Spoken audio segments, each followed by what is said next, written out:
जय श्री कृष्णा। राधे राधे। आज मैं आपको सुनाऊंगी राम लक्ष्मण द्वादशी पर सुनी जाने वाली कथा।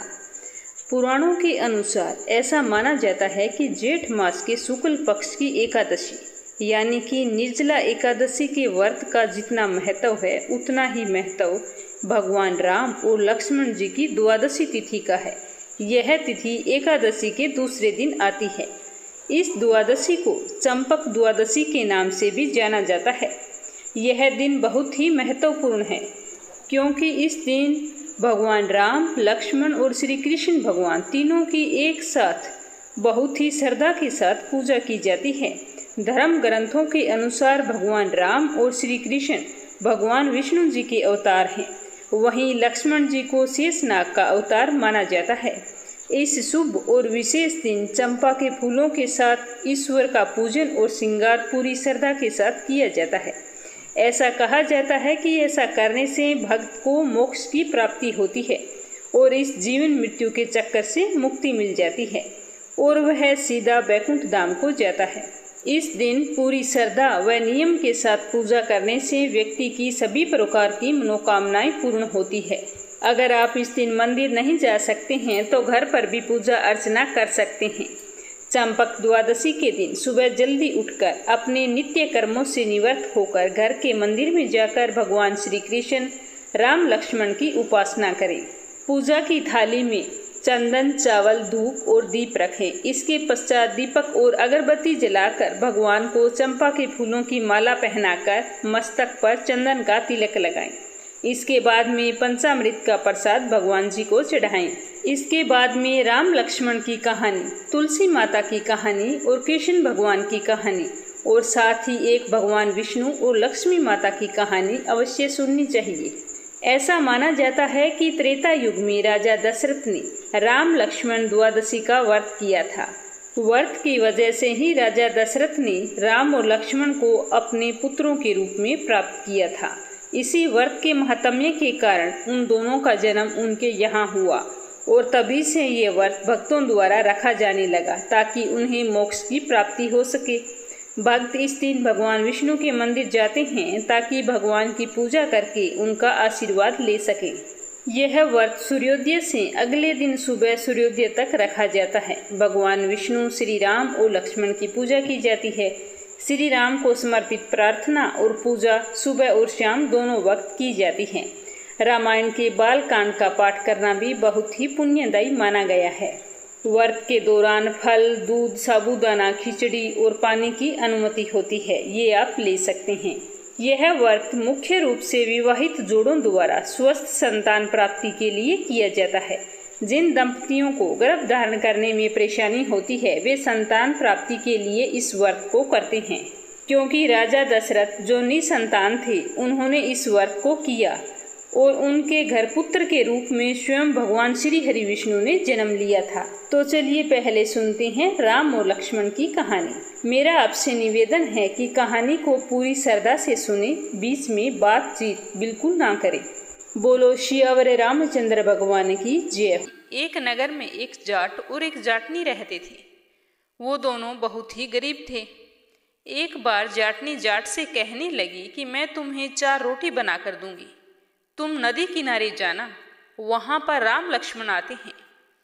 तुम वहां जाकर कहना कि राम बड़े, लक्ष्मण छोटे, वो बैठे अम्बे की डाली, वो बैठे चंबे की डाली। मिट्टी का दशरथ बनावे, मक्खन मिश्री का भोग लगावे, दे परिक्रमा घर को आई। तो जाट ने कहा ठीक है, रोटियां बनाकर दे दो, मैं जाकर आता हूँ। तो जाटनी ने रोटी बनाकर दे दी और जाट पूरे रास्ते इन पंक्तियों को रटता ही गया। पर जैसे ही नदी किनारे गया तो वहां जाकर भूल गया। वहां जाकर वो बोलने लगा कि लक्ष्मण बड़े, राम छोटे, वो बैठे अम्बे की डाली, वो बैठे चंबे की डाली। मिट्टी का दशरथ बनावे, मक्खन मिश्री का भोग लगावे, दे परिक्रमा घर को आई।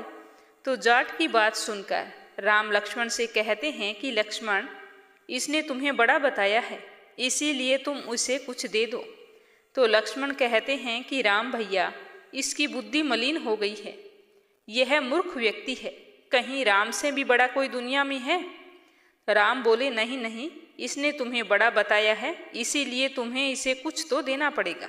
तो राम जी की बात सुनकर लक्ष्मण ने थोथे बांस में कुछ सोने की मोहरें डालकर उसे दे दी। तो जाट उसे लेकर चल पड़ा। रास्ते में उसे चोर मिले तो वो चोर वो मोहरें चुरा कर ले गए। जाट घर गया तो जाटनी ने पूछा कि कुछ मिला? तो जाट बोला कि मिला तो था, पर चोर लूट कर ले गए। जाटनी ने कहा कि कोई बात नहीं, कल फिर चले जाना। अगले दिन फिर से जाटनी ने 4 रोटी बनाकर जाट को दे दी और फिर सिखाया कि राम बड़े लक्ष्मण छोटे, वो बैठे अम्बे की डाली, वो बैठे चंबे की डाली। मिट्टी का दशरथ बनावे, मक्खन मिश्री का भोग लगावे, दे परिक्रमा घर को आए। तो जाट फिर से सारे रास्ते ये याद करता हुआ गया, लेकिन जैसे ही राम लक्ष्मण के सामने पहुंचा तो फिर से भूल गया और वहां जाकर बोला कि लक्ष्मण बड़े राम छोटे, वो बैठे अम्बे की डाली, वो बैठे चंबे की डाली। मिट्टी का दशरथ बनावे, मक्खन मिश्री का भोग लगावे, दे परिक्रमा घर को आए। तो राम बोले कि हे लक्ष्मण, आज फिर ये व्यक्ति तुम्हें ही बड़ा बता रहा है, तुम इसे कुछ दे दो। तो लक्ष्मण बोला कि इसकी तो बुद्धि मलिन हो गई है, मूर्ख मति वाला व्यक्ति है, कभी ये भी हो सकता है कि राम से बड़ा भी कोई हो। तो राम फिर बोले कि लक्ष्मण, तुम्हें इसने बड़ा बताया है, इसीलिए तुम्हें कुछ तो देना ही पड़ेगा। तो लक्ष्मण ने इस बार जाट को सोने की ईंट दे दी। जाट वहां से उस ईंट को लेकर चल पड़ा। रास्ते में फिर से उसे चोर मिल गए और लूट लिया। तो घर आने पर जाटनी ने फिर पूछा कि आज क्या मिला? तो जाट बोला कि मिला तो बहुत कुछ था, रास्ते में चोरों ने लूट लिया। तो जाटनी बोली कि तुम वहां जाकर कहते क्या हो, मुझे बताओ। तो जाट बोला कि लो तुम भी सुन लो। जाट कहने लगा कि लक्ष्मण बड़े राम छोटे, वो बैठे अम्बे की डाली, वो बैठे चंबे की डाली। मिट्टी का दशरथ बनावे, मक्खन मिश्री का भोग लगावे, दे परिक्रमा घर को आए। तो यह सुनकर जाटनी बोली कि तुम तो बहुत ही भोले हो, कहीं राम से भी बड़ा कोई हुआ है दुनिया में? अब कल फिर जाना और फिर ठीक ठाक बोलना। तो अगले दिन जाट फिर गया और उसने जाकर ठीक से सही सही पंक्तियां बोली कि राम बड़े लक्ष्मण छोटे, वो बैठे अम्बे की डाली, वो बैठे चंबे की डाली। मिट्टी का दशरथ बनावे, मक्खन मिश्री का भोग लगावे, दे परिक्रमा घर को आए। तो लक्ष्मण बोला कि हे राम भैया, आज तो इसने आपको बड़ा बताया है, लगता है इसे अक्ल आ गई, आज तो आप इसे कुछ दो। तो राम मुस्कुराते हुए आए और बोले कि भाई मेरे पास क्या है, मेरे पास तो ये जोहड़ की मिट्टी है, ये ले जा। यह कहकर उन्होंने अपने हाथ से थोड़ी सी मिट्टी की डली जाट को दे दी। तो जाट बड़बड़ करके जाने लगा और कहने लगा कि आज तो जाटनी ने उल्टी सीख दी थी, रोज सोना चांदी मिलता था और आज मिट्टी की डली मिलती है। तो फिर वह जैसे ही मिट्टी लेकर घर की ओर चला तो रास्ते में फिर से उसे चोर मिले। तो उन्होंने पूछा कि तुम्हारे पास क्या है? तो उसने मिट्टी दिखा दी। मिट्टी को देखकर वो कुछ नहीं बोले और अपने रास्ते से चले गए। अब जाट घर पहुंच गया तो जाटनी ने पूछा कि आज क्या लेकर आए हो? तो जाट ने कहा कि तेरी उल्टी सीख के कारण आज मिट्टी की डली लेकर आया हूँ। जाटनी बोली कोई बात नहीं, आज कुछ तो लेकर आए, बाकी दिन तो खाली हाथ आते थे। वो मिट्टी की डली कुछ तो काम आएगी, मैं इसे चूल्हा लीप सकती हूँ, घर का आंगन लीप सकती हूँ। आप ऐसे करो, इसे तुलसी के पौधे के नीचे रख दो। तो जाट ने उसे तुलसी के पौधे के नीचे रख दिया। शाम को दोनों सो गए। सुबह सवेरे जब उठे तो देखा कि वहाँ पर तो हीरे मोती जगमग कर रहे हैं। अब जाट को समझ में आ गया कि भगवान राम ही हैं, जिन्होंने मिट्टी को हाथ लगाया तो वो सोना बन गई। यह देख दोनों बहुत ही खुश हुए। फिर रोजाना सुबह जल्दी उठकर स्नान करते, उसके बाद में भगवान श्री राम की पूजा अर्चना करते और राम कहानियाँ सुनते। कहते हैं कि जो भी मनुष्य अपने जीवन में राम कहानियों को सुनता है उसे कभी भी आर्थिक तंगी का सामना नहीं करना पड़ता। बोलो सियावर रामचंद्र भगवान की जय हो। तो चलिए अब सुनते हैं दूसरी कहानी, भगवान श्री हरि विष्णु और माता लक्ष्मी की। लक्ष्मी नारायण की जय हो। एक बार भगवान श्री हरि विष्णु धरती पर भ्रमण करने के लिए जा रहे थे। तभी देवी लक्ष्मी ने पूछा कि आप कहाँ जाने की तैयारी कर रहे हैं? तब विष्णु जी ने कहा कि मैं पृथ्वी लोक पर भ्रमण के लिए जा रहा हूँ। तो लक्ष्मी माता ने कहा कि आपकी अनुमति हो तो मैं भी आपके साथ चलती हूँ। इस तरह कई बार कहने पर भगवान विष्णु ने कहा कि मैं आपको साथ लेकर तो चल सकता हूँ, लेकिन मेरी एक शर्त है, वो आपको माननी पड़ेगी। तो लक्ष्मी माता ने कहा कि ठीक है, मान लूँगी, आप शर्त बताओ। तो विष्णु भगवान ने कहा कि धरती पर कैसी भी स्थिति आए, लेकिन तुम्हें उत्तर दिशा की ओर नहीं देखना है। तो देवी लक्ष्मी ने कहा ठीक है, मैं नहीं देखूंगी, और भगवान श्री हरि विष्णु के साथ चल पड़ती है। और सुबह सुबह माँ लक्ष्मी और भगवान विष्णु धरती पर पहुंच गए। अभी सूर्य देवता निकल रहे थे। रात बरसात होकर हटी थी। चारों ओर हरियाली ही हरियाली थी। उस समय चारों ओर बहुत ही शांति थी और धरती बहुत ही सुंदर दिखाई दे रही थी। माँ लक्ष्मी मंत्रमुग्ध होकर धरती को देख रही थी और भूल गई कि पति को क्या वचन देकर आई है, और चारों ओर देखती हुई पता नहीं कब उत्तर दिशा की ओर देखने लगी। उत्तर दिशा में माँ लक्ष्मी को एक बहुत ही सुंदर बगीचा नजर आया। उस तरफ से भीनी भीनी खुशबू आ रही थी और बहुत ही सुंदर सुंदर फूल खिले हुए थे। यह एक फूलों का बगीचा था और माँ लक्ष्मी बिना सोचे समझे उस बगीचे में चली गई और वहाँ से एक बड़ा सा सुंदर सा फूल तोड़कर ले आई। लेकिन यह क्या, जब माँ लक्ष्मी भगवान विष्णु के पास वापस आई तो भगवान विष्णु की आंखों में आंसू थे और भगवान विष्णु ने माँ लक्ष्मी को कहा कि कभी भी किसी से बिना पूछे उसका कुछ भी नहीं लेना चाहिए। यह कहकर भगवान विष्णु ने अपना दिया हुआ वचन भी याद दिला दिया। तो माँ लक्ष्मी को अपनी भूल का पता चल गया। उन्होंने भगवान विष्णु से अपनी की हुई गलती की माफ़ी मांगी, पर भगवान विष्णु ने कहा कि जो तूने गलती की है उसकी सजा तो तुम्हें जरूर मिलेगी। जिस माली के खेत से तुमने बिना पूछे फूल तोड़ा है, यह एक प्रकार की चोरी है। इसीलिए अब तुम आज से 3 साल तक उस माली के घर नौकर बनकर रहोगी। उसके बाद मैं तुम्हें वापस लेने आऊँगा। तो माँ लक्ष्मी ने चुपचाप सर झुकाकर हाँ कर दी। फिर भगवान विष्णु वहाँ से चले गए और माँ लक्ष्मी ने एक साधारण सी गरीब औरत का रूप धारण कर उस बगीचे का जो मालिक था उसके घर गई। तो घर क्या, वो तो एक झोंपड़ा था। उस बगीचे के मालिक का नाम था माधव। वहाँ पर माधव की बीवी, 2 बेटे और 3 बेटियाँ रहती थी। सभी उस छोटे से बगीचे में काम कर किसी तरह अपना गुजारा किया करती थी। माँ लक्ष्मी जब एक साधारण और गरीब औरत बनकर उस माधव के झोंपड़े पर गई तो माधव ने पूछा कि बहन, तुम कौन हो और इस समय तुम्हें क्या चाहिए? तो माँ लक्ष्मी ने कहा कि मैं एक गरीब औरत हूँ, मेरी देखभाल करने वाला कोई नहीं है। मैंने कई दिनों से खाना भी नहीं खाया, मुझे कोई काम दे दो, साथ ही मैं तुम्हारे घर का काम भी कर दिया करूँगी। बस मुझे अपने घर के एक कोने में आसरा दे दो। माधव बहुत ही अच्छा आदमी था, उसे उस पर दया आ गई। उसने कहा कि बहन, मैं तो बहुत गरीब हूँ, मेरी कमाई से मेरे घर का खर्च भी बड़ी मुश्किल से चलता है, लेकिन मेरे अगर 3 की जगह 4 बेटियाँ होती तो भी मुझे गुजारा करना ही पड़ता। अगर तुम मेरी बेटी बनकर रहना चाहती हो, जैसा रूखा सूखा हम खाते हैं उसी में खुश रह सकती हो तो अंदर आ जाओ।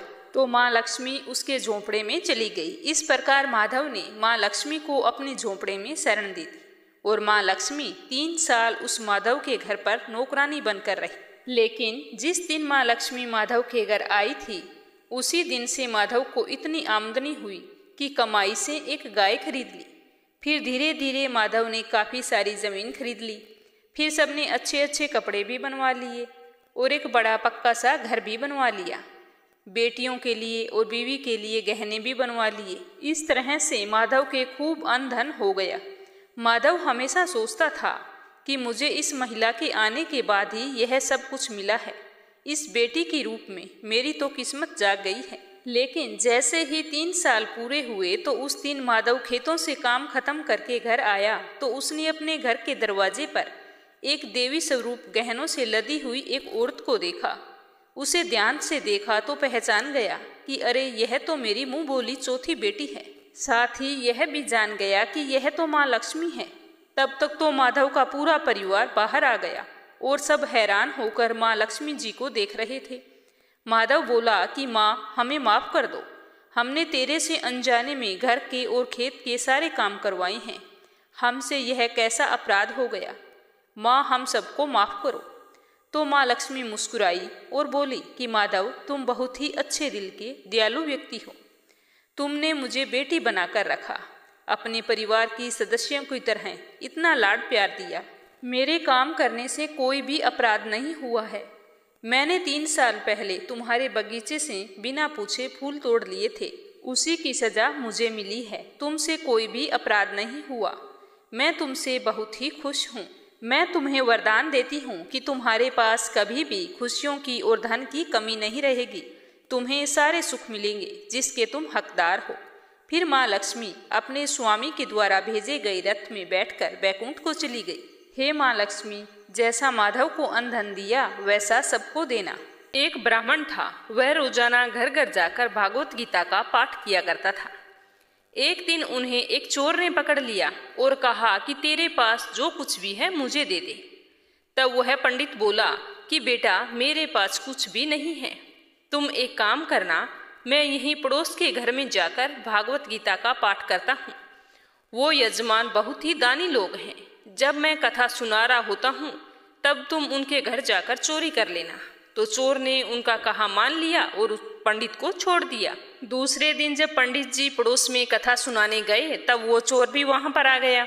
तब पंडित जी बोले कि यहाँ से मीलों दूर एक गांव है वृंदावन, वहां पर एक लड़का आता है जिसका नाम है काना। वो हीरा जवाहरतों से लदा रहता है। अगर कोई लूटना चाहता है तो उसको लूटो। वो रोज रात को उस पीपल के पेड़ के नीचे आता है जिसके आसपास बहुत सी झाड़ियां हैं। चोर ने ये सुना और खुशी खुशी वहां से चला गया। वो वहां से सीधे अपने घर गया और अपनी बीवी से बोला कि आज मैं एक काना नाम के बच्चे को लूटने जा रहा हूँ। मुझे रास्ते में खाने पीने के लिए कुछ सामान बांध कर दे दो। तो उसकी पत्नी ने सत्तू उसको दे दिया और कहा कि बस यही है जो कुछ है। तो चोर ने कहा कोई बात नहीं, इतना ही काफी है। आज मेरा ये संकल्प है कि मैं आज उस काना को लूट के ही आऊंगा। वो पैदल ही पैदल टूटे चप्पलों से वहां से चल पड़ा। रास्ते में कान्हा का नाम लेते हुए अगले दिन शाम को जब वहां पहुंचा, जो जगह उसे पंडित जी ने बताई थी, अब वहां पहुंचकर उसने सोचा कि अगर मैं यहीं सामने खड़ा हो गया तो बच्चा मुझे देखकर भाग जाएगा, तो मेरा यहाँ आना बेकार हो जाएगा। इसीलिए क्यों न मैं पास वाली झाड़ी में छुपकर बैठ जाता हूँ। जैसे ही वो बच्चा आएगा तो उसे लूट लूंगा। ये सोचकर वो जैसे ही झाड़ी में घुसा तो झाड़ियों के कांटे उसके चुभने लगे। उस समय उसके मुंह से एक ही आवाज आई, कान्हा कान्हा। उसके सारे शरीर पर कांटे ही कांटे लग गए, पर उसके मुंह से सिर्फ यही आवाज निकल रही थी कि कान्हा आ जाओ, कान्हा आ जाओ, कान्हा। तो अपने भक्त की ऐसी दशा देखकर कान्हा जी चल पड़े। तभी रुक्मिणी जी बोली कि प्रभु, आप कहाँ जा रहे हो? वो आपको लूट लेगा। तो प्रभु बोले कि कोई बात नहीं, मैं अपने ऐसे भक्तों के लिए लूट जाना तो क्या, मिट जाना भी पसंद करता हूँ। ठाकुर जी ने बच्चे का रूप धारण किया और आधी रात को वहां आ गए। और वो जैसे ही पेड़ के पास पहुंचे, चोर एकदम से बाहर आ गया और उन्हें पकड़कर बोला कि ओ कान्हा, तूने मुझे बहुत दुखी किया है। अब ये चाकू देख रहा है ना, अब चुपचाप सारे गहने मुझे दे दे, वरना मैं तुम्हें मार दूंगा। तो कान्हा जी ने हंसते हुए सारे गहने उसे दे दिए। चोर हंसी खुशी अगले दिन अपने गांव वापस पहुंच गया। सबसे पहले उस जगह गया जहां पर पंडित जी कथा सुना रहे थे। जितने भी गहने वो चोरी करके लाया था, उनका आधा हिस्सा पंडित जी के चरणों में रख दिया। जब पंडित जी ने पूछा कि ये क्या है, तब उसने कहा कि आपने ही मुझे उस कान्हा का पता दिया था, मैं उसी को लूट के आया हूँ और ये आपका आधा हिस्सा है। तो पंडित जी ने सुना तो यकीन नहीं हुआ और बोले कि मैं इतने सालों से पंडिताई कर रहा हूँ, वो मुझे आज तक नहीं मिला और तुझ जैसे पापी को कहना कहाँ से मिल सकता है। तो चोर ने कहा कि मैं सच बोल रहा हूँ। चोर के बार बार यही बात कहने पर पंडित जी बोले कि चल मैं भी चलता हूँ तेरे साथ वहाँ पर, मुझे भी दिखा कान्हा कैसा दिखता है। और वो दोनों वहाँ से चल दिए। चोर ने पंडित जी को कहा कि आओ मेरे साथ, यहाँ पर छुप कर बैठ जाओ। दोनों का शरीर फिर कांटों से लूलूहान हो गया और बस मुंह से एक ही आवाज निकली कि कान्हा कान्हा आ जाओ। ठीक मध्य रात्रि कान्हा जी बच्चे के रूप में वहां आए तो दोनों झाड़ियों से निकलकर बाहर आ गए। पंडित जी की आंखों में आंसू थे वो फूट फूट कर रोने लग गए, चोर के चरणों में गिर पड़े और बोले कि हम जिसे आज तक देखने के लिए तरसते रहे, जो आज तक लोगों को लूटता आया है, तुमने आज उसे ही लूट लिया। तुम धन्य हो, आज तुम्हारी वजह से मुझे कान्हा के दर्शन हुए हैं, तुम धन्य हो। इसीलिए कहा जाता है कि जो सच्चे दिल से कृष्ण कन्हैया को पुकारता है तो वो भागे भागे चले आते हैं। तो प्रेम से कहिए, श्री राधे राधे, मेरो तो गिरधर गोपाल दूसरो ना कोई। तो ये थी मोहिनी एकादशी पर सुनी जाने वाली दोनों कथाएं। जो भी व्यक्ति मोहिनी एकादशी का व्रत रखकर पूरी विधि विधान से इन व्रत कथाओं का स्मरण करता है, उसके सारे मनोरथ पूर्ण होते हैं। बोलो श्री हरि विष्णु की जय हो, बोलो श्री कृष्ण भगवान की जय हो। एक गांव में कृष्णाबाई नाम की एक बुढ़िया रहती थी। वह भगवान श्री कृष्ण की परम भगत थी। वह एक झोंपड़ी में रहती थी। कृष्णाबाई का वास्तविक नाम सुखिया था, पर कृष्ण भक्ति के कारण गांव वालों ने इसका नाम कृष्णाबाई रख दिया। वह घर घर जाकर झाड़ू पोछा, बर्तन साफ करने, खाना बनाना यही काम करती थी। कृष्णाबाई रोजाना फूलों की माला बनाकर दोनों समय भगवान श्री कृष्ण जी को पहनाती थी और घंटों तक कान्हा जी से बातें करते रहते। तो गांव के लोग सोचते कि ये बुढ़िया पागल है। एक रात श्री कृष्ण जी ने अपनी भक्त कृष्णाबाई से कहा कि कल बहुत बड़ा भूचाल आने वाला है, तुम यह गांव छोड़कर दूसरे गांव चली जाओ। अब क्या था, मालिक का आदेश था। कृष्णाबाई ने अपना सामान जल्दी जल्दी इकट्ठा किया। गांव वालों ने पूछा कि तुम सामान इकट्ठा करके कहाँ जा रही हो, हमारे घरों का काम कौन करेगा। तो बुढ़िया बोली कि कल रात सपने में कान्हा जी आए थे और वो कह रहे थे कि बहुत बड़ी परले होगी, पास वाले गांव में चली जा। तो सारे लोग कहने लगे कि ये तो पहले तो थोड़ी पागल थी, अब लगता है सारी ही पागल हो गई है। तो बुढ़िया ने कहा कि आप लोग भी ऐसा करो, सारा सामान इकट्ठा कर लो और चलो अपने दूसरे गांव में चलते हैं। अब लोग कहाँ उस बूढ़ी पागल की बात मानने वाले थे। जो भी सुनता जोर जोर से ठहाके लगाता। इतने में कृष्णाबाई ने एक बैलगाड़ी मंगवाई और अपने कान्हा जी की मूर्ति ली और सामान की गठरी बांधकर गाड़ी में बैठ गई। तो सारे लोग हंसने लगे। कृष्णाबाई जैसे ही जाने लगी, गांव की सीमा पास करने ही वाली थी, तभी कृष्ण भगवान ने आवाज लगाई कि अरे पगली, जाकर अपनी झोंपड़ी में से वो सुई ले आ जिससे तू मेरी माला बनाती है।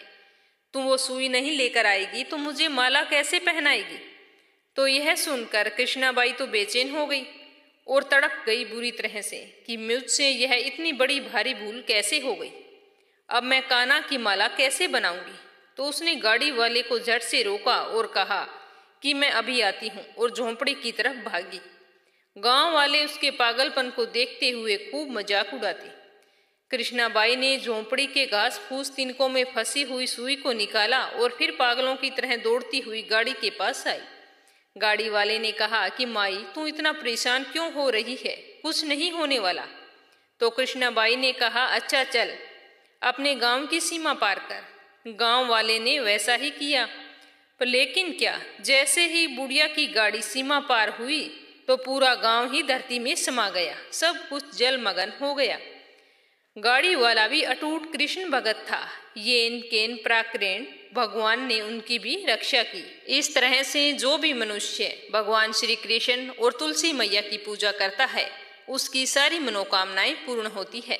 तो चलिए अब सुनते हैं गणेश जी की कहानी, जो हर व्रत कथा के बाद में अवश्य सुननी चाहिए। बोलो गणेश गजानन की जय हो। एक गांव था जिसमें एक सेठ जी अपने परिवार के साथ रहा करते थे। सेठ जी का बहुत ही बड़ा कारोबार था।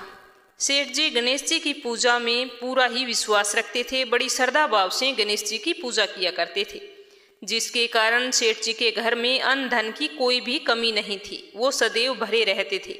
उनके जीवन में कभी भी किसी प्रकार की कोई कठिनाई नहीं आई। नित्य प्रतिदिन नियम अनुसार वो रोजाना नदी पर स्नान करने जाते और आकर गणेश जी की पूजा करते, फिर उन्हें भोग लगाते, उसके बाद में ही स्वयं भोजन करते। लेकिन यह बात सेठानी को बिल्कुल भी अच्छी नहीं लगती। वो धार्मिक नहीं थी और ना ही ईश्वर में विश्वास रखती थी। एक बार सेठानी ने सोचा कि यह इतना गणेश जी को मानते हैं, गणेश जी की पूजा करने से क्या होता है, मैं तो मानती नहीं हूँ। आज देखती हूँ कि वो गणेश जी की पूजा कैसे करते हैं। तो यह सोचकर जब दूसरे दिन सेठ जी नदी पर स्नान करने के लिए जाते हैं तो सेठानी जी पीछे से गणेश जी की मूर्ति को उठाकर कपड़े से ढककर बगीचे में ले जाकर जमीन में दबा देती है। जब सेठ जी स्नान करके नदी से घर पर आते हैं तो देखते हैं कि गणेश जी की मूर्ति नहीं है मंदिर में। तो वो सेठानी से पूछते हैं कि गणेश जी की मूर्ति मंदिर में नहीं है, कहाँ गई? तो सेठानी बोलती है कि मुझे मालूम नहीं। सेठ जी ने घर में इधर उधर सारे मूर्ति को बहुत ढूंढा लेकिन मूर्ति तो नहीं मिली, तो मूर्ति को भोग नहीं लगा पाए। इसीलिए सेठ जी ने खुद भी अन्न जल का त्याग कर दिया और गणेश जी से प्रार्थना करने लगे कि हे प्रभु, मुझसे कौन सी गलती हो गई जो आप मुझसे नाराज होकर मुझे छोड़कर ही चले गए। अगर आप अपनी कृपा दृष्टि मुझ पर बरसाते हो तो हे प्रभु मुझे दर्शन दीजिए। तो सेठ ने मन ही मन सोचा कि जब तक मुझे गणेश जी की मूर्ति नहीं मिल जाती, मुझे दर्शन नहीं दे देते, तब तक मैं अन्न जल का त्याग करता हूँ। तो उस दिन पूरा दिन ऐसे ही निकल गया। शाम को सेठ जी भूखे प्यासे सो गए। गणेश जी सेठ जी की भक्ति से प्रसन्न हो गए। जब सेठ जी सो गए तो सेठ जी के सपन में गणेश जी भगवान एक छोटे से चूहे के साथ खेल रहे होते हैं दिखाई देते हैं और चूहे को बाद में खाने के लिए लड्डू देते हैं। चूहा लड्डू लेकर बगीचे में जाता है और एक जगह से जमीन खोदता है और लड्डू वहीं पर डाल देता है और अचानक से सेठ जी की नींद खुल जाती है। तो सेठ जी भागकर बगीचे में जाते हैं और उसी जगह को खोदते हैं जहां उन्होंने सपने में लड्डू को दबाते हुए देखा था। तो थोड़ी देर जमीन खोदने पर कपड़े में लपेटे हुए गणेश जी की मूर्ति उन्हें मिल जाती है। सेठ जी गणेश जी की मूर्ति को पाकर बहुत ही खुश होते हैं और वापस लाकर मंदिर में स्थापित कर देते हैं। तो यह देखकर सेठानी को बहुत ही आश्चर्य होता है कि सेठ जी को यह मूर्ति मिली कहाँ से। तो वो भागकर सेठ जी के पास आती है और पूछती है कि ये मूर्ति आपको कहाँ से मिली। तो सेठ जी ने सारा वृत्तांत उन्हें सच सच बता दिया। तो यह बात जानकर सेठानी जी को खूब आश्चर्य हुआ। सेठानी जी के मन में श्रद्धा और विश्वास जाग गया और मन ही मन गणेश भगवान का स्मरण करते हुए उनकी सच्ची भक्त बन गई और सेठ जी को सारी सच्चाई बता दी और कहा कि मुझसे बहुत ही बड़ा अपराध हो गया था। अब से हम दोनों पति पत्नी प्रेम सहित गणेश जी भगवान की पूजा आराधना किया करेंगे, उनकी पूजा में कभी भी कोई कमी नहीं आने देंगे। यह सुनकर सेठ जी बहुत ही प्रसन्न हो गए और दोनों पति पत्नी गणेश जी को प्रणाम करते हुए बोले, बोलो गणेश गजानन की जय हो। हे गणेश भगवान, जैसी कृपा आपने सेठ और सेठानी पर की वैसी हम पर भी करना। कहानी कहने वाले पर, कहानी सुनने वाले पर सभी की सारी मनोकामनाएं पूर्ण करना।